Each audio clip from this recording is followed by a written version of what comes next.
Well, hello and welcome everyone to today's episode of the Healthy Living Happy Life Show, which is sponsored by livinghealthylist.com. I'm Denise Siegel, your host of the show here, where we dive head first, feet first, pick one, into the topics that can absolutely positively change your life and give you that healthy, happy lifestyle that you have been searching for. My guests on the Healthy Living Happy Life show are truly experts in their areas. And we focus on four different things. I know they say you should focus on one, but we have four areas that we really delve into. That's health, wellness, personal development, and fun. Because what the heck is the point of doing all of that stuff if you're not having any fun in your life? Healthy, happy, fun. That's what we're going for, everyone. So my guest today, I'm really excited to chat with because she has a superpower. So I'm excited to talk with Fari Ganzaque, who is a fitness trainer and transformational relationship coach and superstar to everyone who she meets, including me. Fari, hello and welcome to the show. Thank you so much for having me. That's such a pleasure to be in your podcast and your group. Well, I'm so excited that you and I have connected and we've had, our initial conversation. I felt like you and I were best friends already, like we've known each other. We have so many things in common. Like today, we both wore the same color shirt. That was What are the chances? chances. Amazing, brilliant minds think alike. That's right.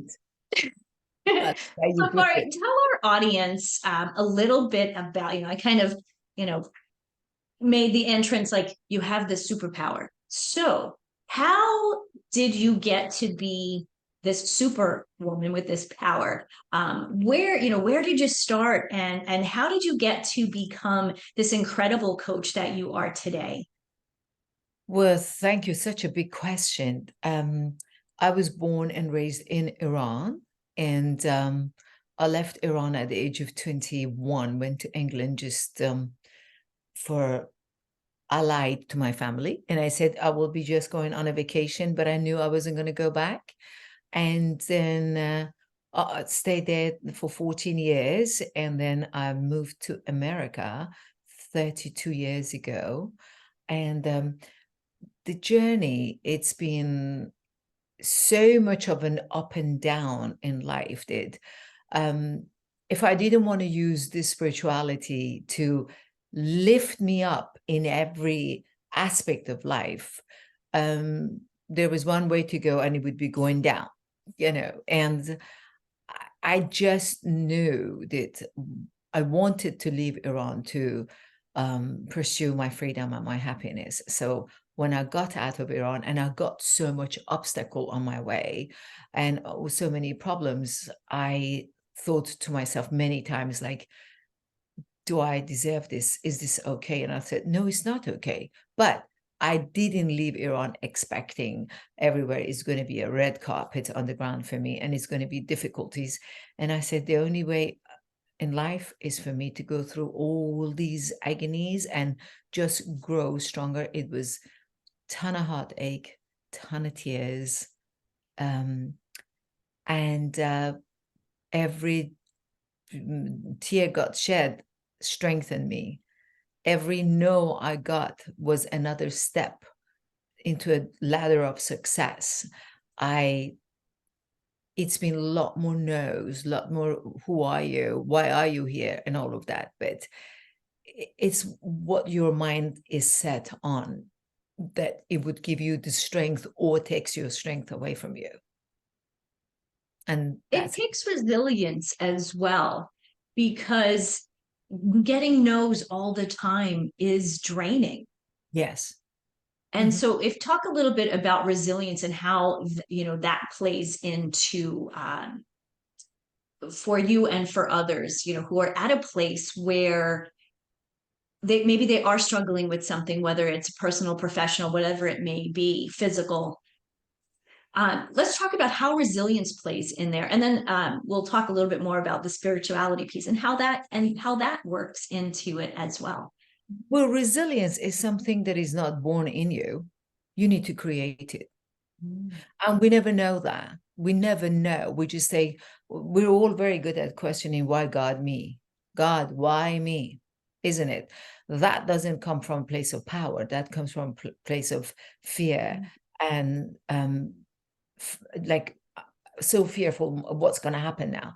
But it was something that I always knew I've got to be strong. At the peak of going down, I just said, how do I become strong? And really one of the things that always helped me to become that resilient was through fitness. Mm. Was through fitness, was through eating well. And that became actually my job. The fitness became my job because I was always very active. I inherited that from my father, and he was an athlete of his own time. And when I started working out so much, or in England, that I was a massive tennis player. And don't forget, in England is all the time rainy, and there were at that time no indoor tennis courts until much later, and everything was outdoor. And it was, or if it was so expensive that I didn't have the power for it. I was a 21-year-old girl being an au pair in England. How could I afford to pay for a tennis court, indoor tennis court, 45 years ago, So I had to make the most out of what I could do. Physically, it was like jogging forever, swimming in recreation centers, playing tennis in rain, playing squash. And through all of that was when my power got strengthened in me. And I really can say I created the power within me through my fitness. And then, like, if I had bread and I didn't know how much it was hurting me, why am I blowing up? I didn't know. Later on in life, I found that I was a gluten sensitive, but I was like blowing up like a balloon. And I said, oh, how do I deal with that? Okay, let's go outside and jog. And then we would jog for forever. And parks in London are humongous. For They those are. they've not been in London, your parents are from London, so you know what I'm talking about. Mhm. And it was through fitness that I created the resilience in me. I created that power in me. I created this strength in me that I can keep on going. And the more you say no, the higher I go. That it became, for me, as my title, that I'm the unstoppable now. The more I got no, I said, something in me was just telling me, watch me. And I kept on fighting for it no matter what. I love it. You said something a second ago that I think is really important to highlight. You made the most of what you can do. And I think that's so important, especially in today's world of we want it and we want it now. You knew within you that you had greatness. You knew you were going to make it, whatever that meant to you, right? But at the time, you had you had a little bit of money. You were an au pair. You were in a different country. You did whatever you could do. That's what you made the most of. And I think it's so important for us to really remember that we're all at that stage at some point, and to make the most of it. And it makes me think of my friend David, who talks when he talks about gratitude, he says, gratitude makes what you have enough. And that's exactly what you just said made me think of. It really just, you are where you are. And in Exactly. order to move forward, you have to do something. Mhm. And I think the next piece that I'd love to talk to you about is, because this just kind of rolls right into, is choice. I always strongly believe in life is all about the choices we make, and like when someone says to me, oh, well, then why do I smoke cigarette? Why was that open to me? I said, it was open to you then. You know better now. Why are you following the pattern of before? And why are you following the pattern of the past? At Hmm. this moment, in life, smoking is not good for you? Why are you allowing this little thing called cigarette to have power over you? Where is your power? When are you going to reach out and get that power of yourself out and fight all of that? Yes, we know some people are gone into the drugs, into extra, alcoholic, smoking, whatever. But you've gotten to a point that you know it's bad and you must get rid of it. But you're sitting here being that victim that outside object, whatever that is, has more power over you. Where is your resilience to come up? What are you doing to lift you up so you can get rid of all of that extra bad habits that you have? Again, I love that. What I just heard was choice is power.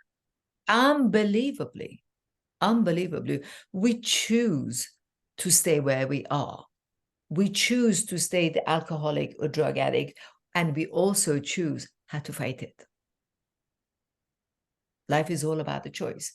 Do you want to fight it or not? Do you want to achieve a better version of yourself or not? You can't fool anybody but yourself. So that's where it comes. Life is all about choices. Mm-hmm. What about when people say, but I have this, these horrible things, these traumas that happened in my life, and that's why I am the way I am. How do we help those people move forward and make good choices for themselves? First of all, I have been the fitness trainer and a life coach for coming up to 32 years here in California. I have all these affluent people with millions of dollars on their feet and all of that. I have yet to find one person who hasn't had trauma in life. I've never met one. I feel like if somebody says, oh, I never had trauma, my life was like absolutely perfect, they need to think twice, to say the least, to say before they say they're lying to themselves, I said they need to think twice, but all the traumas, you think I didn't go through traumas? You think told I us. Yeah, you did. You told us that. And every bad trauma, everything that you think that happens in us in life, instead of again becoming a victim of, but you don't understand what happened to me. I do. But I also understand there is a diamond, there is a gift in that trauma for you. Instead of taking yourself down because of what happened in your life, you need to lift yourself up and find the gift in that trauma. That trauma that happened to you didn't identical happen to somebody else. That was for you to learn to turn that trauma into like a pedestal and go stand on it and shout out there, hey, people, I went through this, but here I am, and this is what I got from it. Mm-hmm. Traumas are happening in our lives to teach us how much better we can become and what big lessons we can get from all of it. I love that the situations and trauma is a big word. It's a heavy word, but even just looking at the no's that we get in business and in our personal life, maybe we'll just dub those today mini traumas. I love the fact that there are gifts in them, and with gifts there are opportunities. 100%. 100%. When we say there are mini traumas, we can call it a mini trauma because we're looking at it from outside it. But for that person that calls it a trauma, there is no mini or maximum. It's trauma. Trauma is a trauma. It depends to the sensitivity of that person, how deep and how big they can make that trauma to be for them. But small or big, it's not the matter of the size. Again, it's a matter of the gift in it. When we get no in life, it really, no, I always believe that lives in the land of yes. And yes lives in the land of no. It's just that what do we do with it is the question. Are we going to again become that victim and just say, no, but you don't understand. It's like 10 years, I'm getting no's. Find the lesson in it. Find your gift in it. But don't let it take you down. Because for all of us, life is to rise and soar. I think that's a really important aspect of life for people to remember. I think we get so stuck sometimes in, we all the have tos, all the things we have to do, and they can keep us stagnant, they can bring us down. But really, life is really meant to be uplifted and to be lived and to be enjoyed, which is why I love talking about, adding fun back into, the health and wellness world, because so often it's, oh, I have to eat this certain way and I have to be on this restrictive diet and I have to work out like a crazy fiend, to be the size, whatever that size is. And that's exhausting, and that can bring you down. But the beauty is, and you are the classic example of this, fitness and beauty, looking at you, I think, you are, the epitome of somebody who is in great health. You have glowing skin, you have a beautiful smile, you have muscle. I have a short story to tell you. Through so much trauma that I'd been going through by the time I was 27 or 8 years old in London, I mean, you've no idea what it does to a 21-year-old innocent girl who left Iran, had no idea what was going to go on. And all of a sudden, overnight, I'm being that bad wolf because I am from the Middle East and I'm from Iran, and they're calling all the Iranians terrorists, and they think I'm one of those. And so at the age of 27 or 8, I got diagnosed with fibromyalgia because I was suffering massively. And fast forward, I came to America, and that then was a couple of years after I arrived. I came to America at the age of 34. And a couple of years later after that, I was having this unbelievable pain, and it just wouldn't calm me down, and I just didn't know what to do. And when I swam and did stuff like that, it was like brilliant. And when I worked out, it was getting worse and all that. So one of my clients' husband, whom I loved and adored, he was a rheumatologist, and he checked me and he goes, you know what, I'm going to send you to UCLA for them to check you. When they sent me to UCLA, they said, there you are. I was 36 then. They give me a style of a wheelchair and they said, this is a folding and things like this. You can have it. You're going to have days that you're going to be on a wheelchair. And ultimately, you will end up on a wheelchair. When I went back to the doctor and I just said it, he called UCLA, he called the doctors and all that. He goes, here is a 36-year-old woman there asking for your help, and you are introducing her to become handicapped. So he just went ballistic and he went crazy. Not to forget, I didn't mention that to you, that I was a very, very fat kid growing up. So Really? when I went to Okay. England, I first lost 50 pounds because I could run, I could jog, I can do whatever I want to do. Nobody was stopping me, but I was being stopped in Iran. I was miserable. I was devastated and I couldn't be myself. So I would just feed my face, So go to England, 9 months later, I dropped 50 pounds and back now in America. And then all that I'd gone through and all of that stuff, it got me to become a trainer.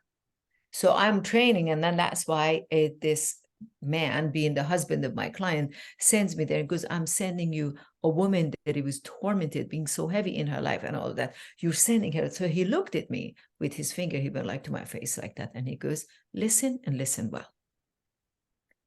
This country would shove the medication down your throat faster than they will encourage you for the workout. If you want to save yourself, do not stop working out. Do not stop drinking water. Do not stop having a good diet. and keep on moving. The days that you see you're absolutely handicapped and you can't move, push yourself more and get up and go anyway. And the result of what he said to me, to this day, I have days I get up in the middle of the night to go use the bathroom. I have to use the heel of my left foot to push against the mattress to lift me up because I'm hurting.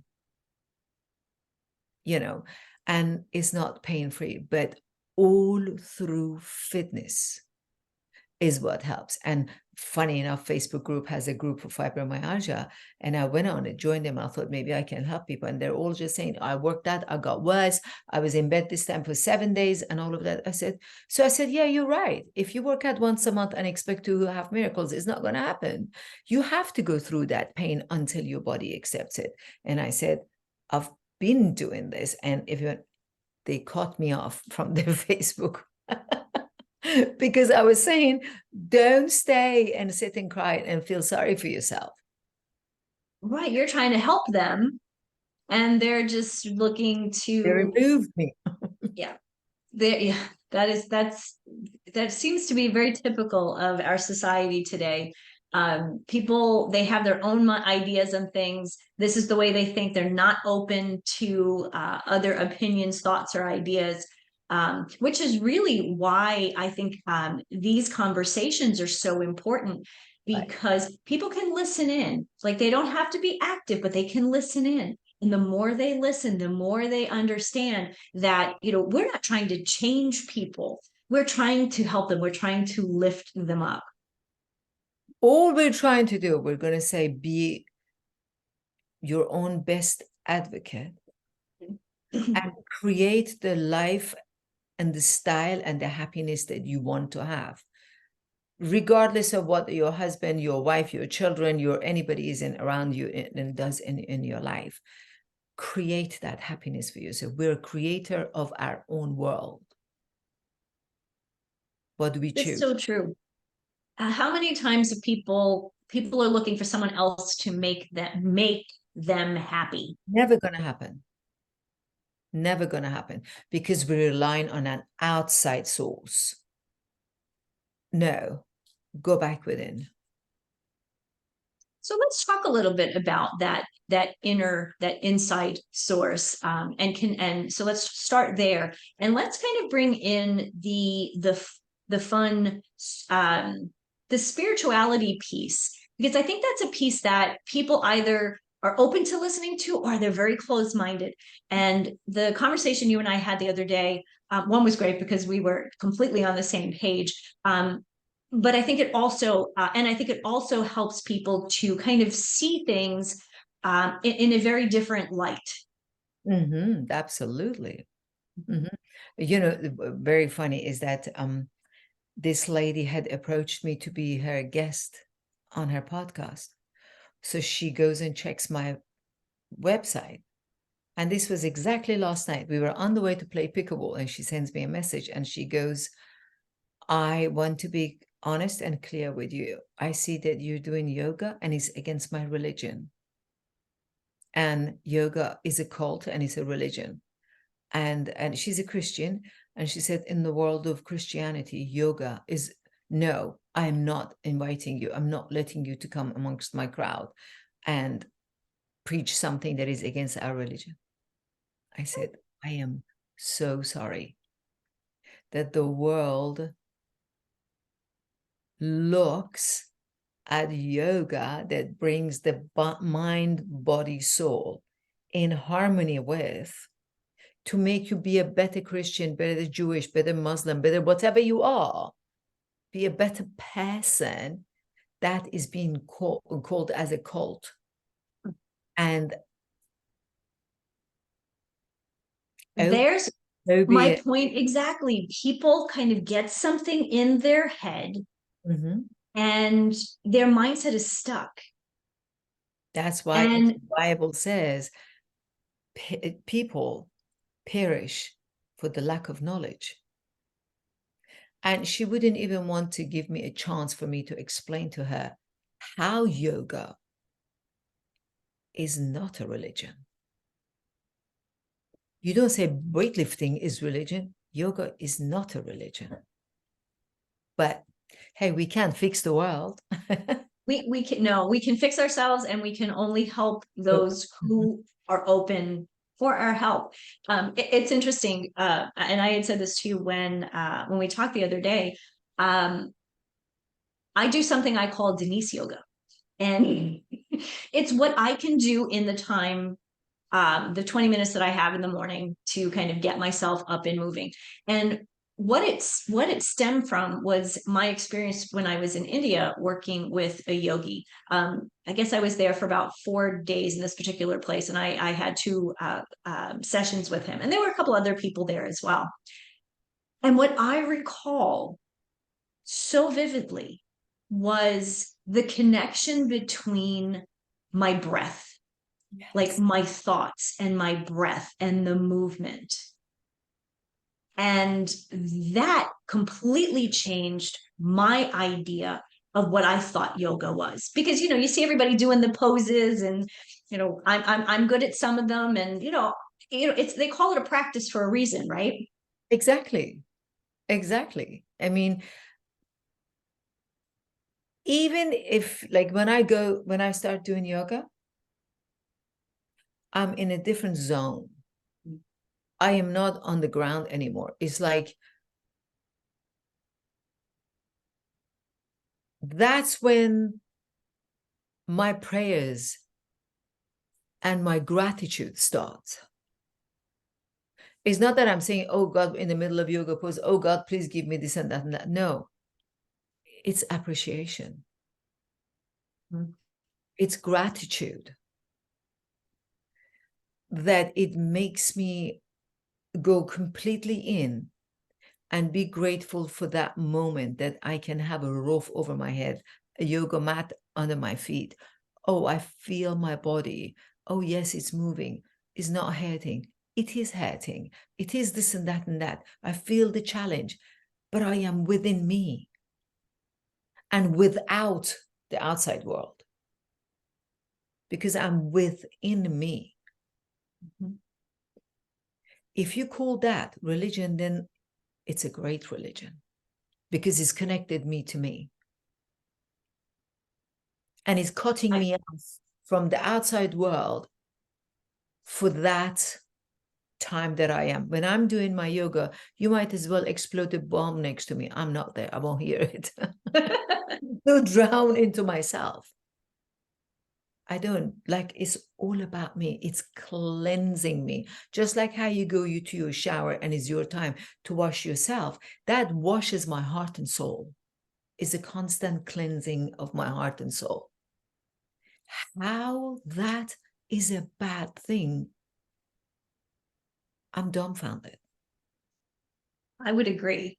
What I'm hearing, or getting from our conversation is it's such a beautiful way for someone to take the time for themselves. Let's call it self-care. It is. Take the time for themselves and just be. Mm-hmm. Absolutely. And I always say when it comes back around self-care and all that, I said, self-care is not your hair color, is not your hair extension, is not your eyelashes, is not the implants you have as your boobs and as your butt. It's not self-care. Self-care is what you feed your soul with. When you're doing your yoga, when you're reading your book, when you're sitting with your breath, when you're taking a nice walk by yourself. When I am working out is my self-care. And I love to do my workout all by myself because it's me caring about me. It's my self-respect. Is my self-compassion. And at the same time is my self-forgiveness, Mm. which is humongous. We don't think about many things when we are angry and we say things and we do things. But when I work out, I go so much within. I said, I could have said that better. I should have said that this way. I will be calling and I'm just saying this and that. And I just say, I just forgive me. I forgive me. And sometimes I say zillions of times, I forgive me. I forgive me. It all comes from the self-care. That has nothing to do with this outside world of our body. Mhm. So I have this this is a mini prayer. I think it's a Hawaiian prayer from what I am told. It says, and I say this to myself quite regularly, and there's a reason why it's sitting here on my desk. I am sorry. I forgive you. I Yeah, love you. Thank you. I am worthy. I forgot the name of it. Honolulu something is the name of it. I saw the gentleman who created it a video years and years ago. It's a very, very powerful prayer that I learned that years ago from Wayne Dyer talking to this gentleman, or was it his son that they were talking to? They're from Hawaii. Yeah. That's what is called self-forgiveness. Which is a big part of self-care. 100%. All I of think it. they go hand in hand. They are. There is no separation. You know, that's what I say. Your self-care is not do all that external things that you're doing. It goes deeper that within you, and it goes right to the self-forgiveness. You know, throughout the years, of course, being menopausal and being in my 60s, I'm 66 now. And of course, whether you like it or not, your skin starts hanging, whether you like it or not, you put on weight. I never had that problem until I hit like 62, and then boom. And I said, oh my God, like why? Because I don't feed it. I work out, drink lots of water, all of that good stuff. But why does my hair turn white? It's the same as everything else, but it doesn't mean I give up working out. I give up. I don't have those big muscles that I used to have before, nor do I now. I'm understanding, nor do I need to have them. I feed them internally all the time through correct way of working out. So when I get depressed by my workout, depression flies away. When I get down and I work out, is gone out the door.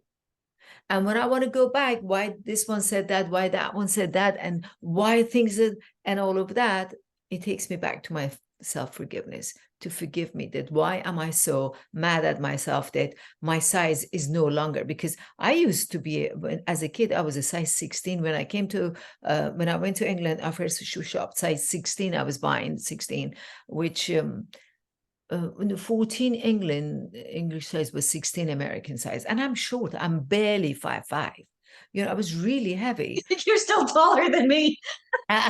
But it's like so amazing how then I went with the fitness and all of that. I went down to a size 4. And I was solid muscle. I had people had 6 packs. I had 8 packs because of all this punching and kicking, being a black belt and all of that. So I've lost all of it. I don't have that 6 pack anymore. And I have a little belly. And I get mad at myself. And my husband keeps on reminding me, good old days are gone. Appreciate it now. And he is so fabulous, my husband, that helps me on that. But when I go to my workout, I said, you're good as you are. Don't worry about it. Forgive yourself. And I'm pumping iron. The other said, forgive me. I forgive me. I love me. And I'm just pumping up and I'm just saying that. And it helps. It rejuvenates. I think it also helps you to think more clearly about everything else. Everything. It sounds to because you're kind of getting rid of the noise in your head. Yeah, I call it this monkey chatter that we have in our head that it's going on. And then by the time it's done, when I just feel like yesterday I was coming home from the gym, I just had like 45 minutes to do the gym. And then we ate, and then we ran for the pickleball, and we played pickleball for an hour and a half, but that starts late at night because it's hot here. And then we ran into the pool. So we started workout from 6:30 in the evening until when we got home, like 9 o'clock. And I just was doing some weights on it. And I thought, no, I think I still have some aggression sitting there. And then I did the last set heavier and faster. And as I was doing, I said, oh, forgive me, you're the best person in the world. Everything is happening for a good reason and all that. By the time I walked to my car, it was like a big balloon. You pierce it and the air goes out. I sat in my seat and I said, and I sat in the seat. Everything was empty. Empty in a good way. In the best way. What's really fun, when you talk, you were working out from 6:30 till, later in the evening because you play pickleball. But here's the thing, and this is a piece that I want everybody to understand. You were having fun. 1000%. When we go play pickleball, and we do it 4 nights a week, so we have like Wednesday night, tonight I have to work, I have to be on Zoom so I can work. So the only night that I don't play pickleball is Saturday and Monday. So if anybody wants us to have dinner with them and they said, can we see you Thursday or Friday? No, it's too much fun to let it go. It's Monday or Saturday. Monday and Saturday is the party night outside, but the rest of it, it makes me feel amazing. The fibromyalgia is nowhere to be found because I'm constantly, I don't want to say I'm fighting it. I don't want to fight with anything and anybody, but I'm constantly feeding my body to be strong against the fibromyalgia.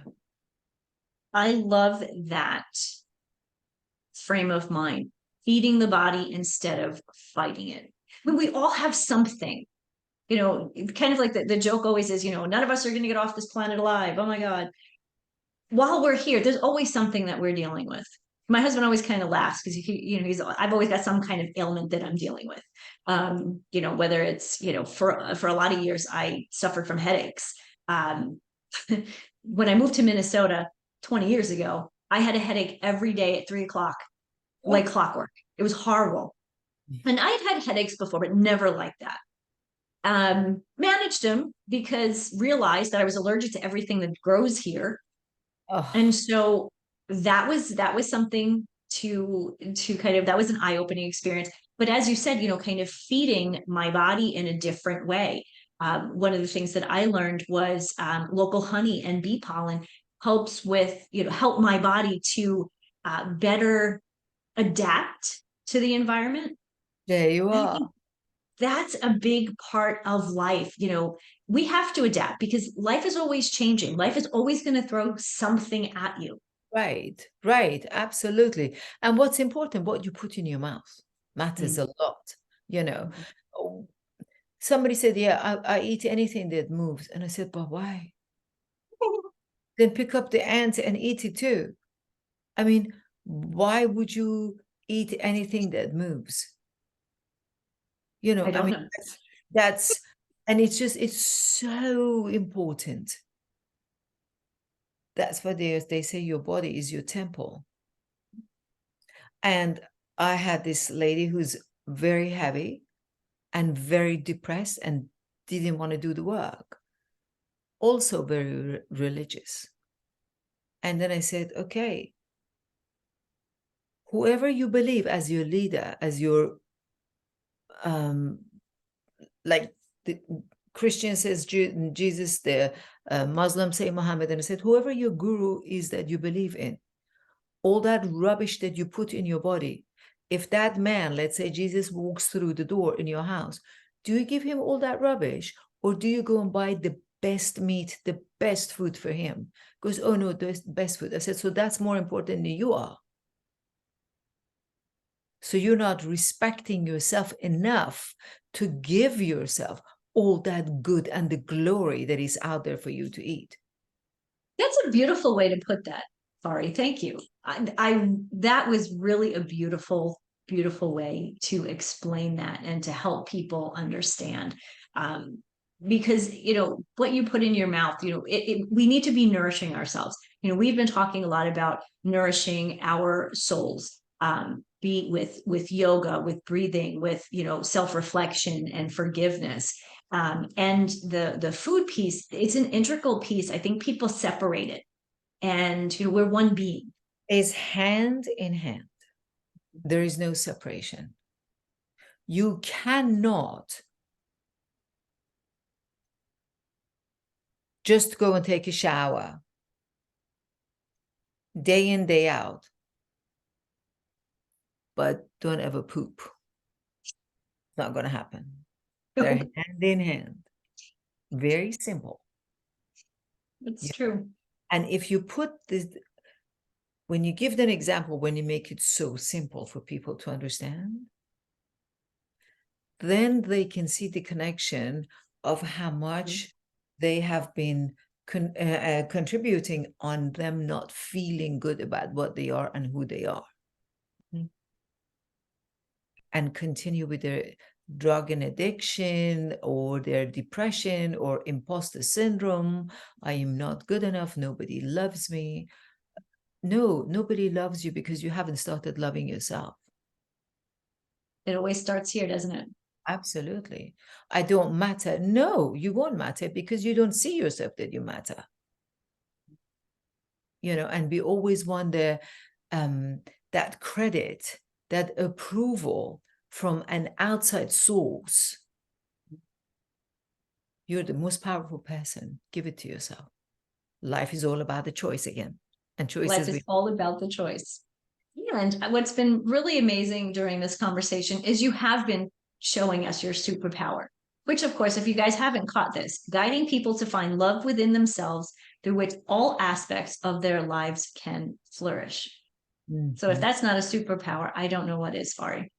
Absolutely.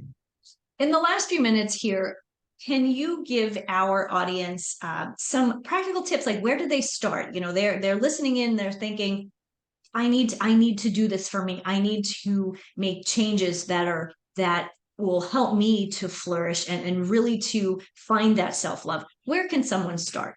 Well, it's very individual. You know, it's not like one prescription fits all. You know, somebody has problem chewing the nails. The other one, honest to goodness, this woman was pulling her eyelashes out. Oh, You know, it all depends where they are and what they need. Do you know? And it's like when you go to a dentist, not everybody needs a root canal. There are different things that they do. usually it's me. English people, bad teeth. It's the thing. It's genetic, filth. yeah. It's genetic. Yeah. So it all depends where they are, but it always starts from self. If it's eating their heart out, of course, I'd be happy to help the individuals without a doubt, but it always starts from just a walk outside. Just a very simple walk outside. You cannot go and walk outside. You live where you can't walk outside. Is there a gym to go and walk on a treadmill? Can you invest on something, a bicycle? No, go find a recreation close to your home. Go and walk in the pool. Very simple. Go on YouTube and put beginner yoga. Put a mat. All you need space as big as a mat. You don't need to have a mansion to do yoga. And just put that beginner yoga and start doing it. And leave your opinion outside of the yoga mat and go open-minded and do a very beginning yoga. And just there, start with just sitting and breathing. YouTube, you can do that. As I said, I do that with all of my clients, and I'd be happy to do that. But there are so many, when they say meditate and people said, I can't sit and meditate, it doesn't work. I get it. It won't work. That's why you want to start with breathing technique. And it leads you to that way. With your food, look how much rubbish you put in your body. I always say, when I want to see people that I want to coach them and train them, I said, give me for 3 days, write down for 3 days, everything, a bite to an apple, a glass of water. In 3 days, I want you to write it down for 3 days and come to me and let's discuss, you know. And it's amazing what you miss unless you write it down. So I would agree. So, Fari, if you would tell our audience how they can connect with you. And I recommend everybody who's listening, you need to connect with Fari. Whether you end up working together or just talking, you need to speak with her because she's incredible. So please do tell us how people can connect with you. You're welcome to put my website when you post it. That's not a problem at all. My website is simple. My name, Fari, Fari, is www.Fari Transformation, one word, no space, faritransformation.com. They can always go on my website and connect with me that way. And my email, again, Fari, Fari, at Fari Transformation. So Fari at Fari Transformation.